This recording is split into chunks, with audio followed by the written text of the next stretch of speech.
For today's video,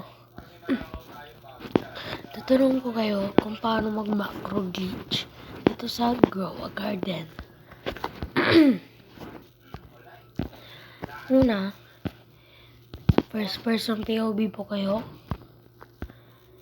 Kuha po kayo ng kila strawberry at least 6.0 kilos. Edans po kayo, Edans 2.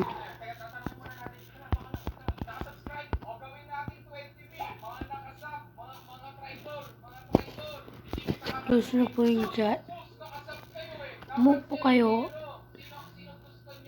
pa-right po, tas jump, tas i-quit nyo po yung kila strawberry nyo. Voila! Ito na po ang glitch macro. Macro glitch po tawag dito pag nagkaroon po kayo ng dahon. Yung sa dahon po, katanang ginagamit.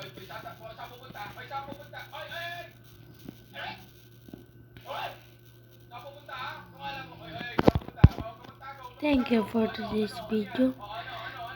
Mag-drop like na lang kayo. Subscribe. And hit the bell button para ma-notify kayo sa aking mga ibang video.